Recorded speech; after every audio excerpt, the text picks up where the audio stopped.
Everyone नमस्ते म दिपा हजुरलाई स्वागत छ इजी किचन रेसिपीमा।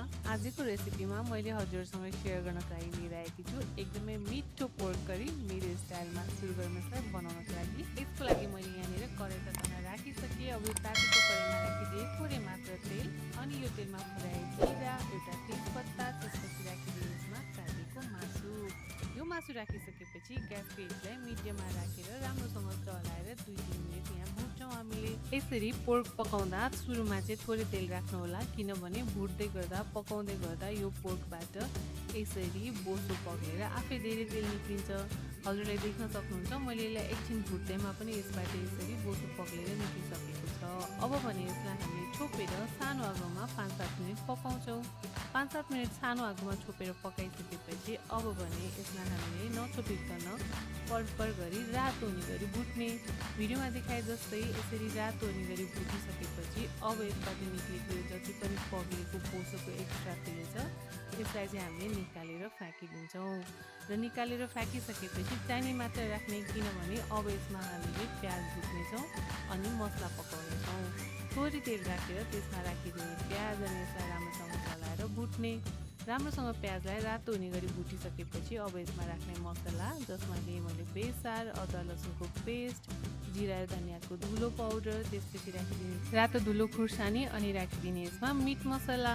यो सबै मसलालाई सानो आगोमा फटाफट चलाएर भुट्ने। मसला राम्रोसँग भुटिसकेपछि यसमा मिक्स गरिदिने यो पोर्कलाई। अब मसला र यो मासुलाई सँगसँगै केही बेर भुटिसकेपछि यसमा राखिदिन्छौँ हामीले टमाटर ग्रेभी बनाउनको लागि। आवश्यकता अनुसार टमाटर राखिसकेपछि यसमा राखिदिने स्वादअनुसार नुन राखिसकेपछि सबै सामग्रीलाई फेरि एकचोटि राम्रोसँग चलाएर यहाँ भुटिदिने। राम्रोसँग चलाएर मसलाहरूमा टमाटरलाई भुटिसकेपछि अब फेरि यसलाई हामीले छोपेर पकाउनु पर्ने हुन्छ। टमाटर चाँडो गलोस् भनेर अब छोपिदिन्छौँ र सानो आगोमा 2-3 मिनट यसलाई पाक्नको लागि छोडिदिन्छौँ। 2-3 मिनट यसलाई हामीले छोपेर पकाइसकेपछि यहाँ टमाटर गलिसकेको छ। अब भने हामीले टमाटरलाई राम्रोसँग चलाएर म्यास गरिदिने। टमाटर सबै म्यास गरिसकेपछि यो ग्रेभी बनेर तयार हुन्छ। यसमा सबै मासुलाई मिक्स गरेर यसरी चलाइदिने। अब यो मासु लगभग पाकेर तयार भइसकेको छ, तर मासुलाई हल्का नरम बनाउन र भित्रसम्म मसला पसोस् भन्नको लागि यसमा थोरै पानी राखिदिन्छौँ। थोरै पानी राखेर छोपेर सानो आगोमा केही बेर पकाउँछौँ। यसो गर्दा चाहिँ मसला मासुको भित्रसम्म जान्छ र यो मासु नरम भएर केही बेर यसलाई छोपेर पकाएपछि अब यो बनेर तयार भइसकेको छ। यसलाई राम्रोसँग एकचोटि चलाइदिने। यतिको चलाइसकेपछि अब भने हामीले यसमा राखिदिन्छौँ टन्नै हरियो धनियाँ। हरियो धनियाँले यसलाई गार्निस गरिसकेपछि तातो छिटो मिठो यो पोर्क करी बनेर यहाँ तयार हुन्छ।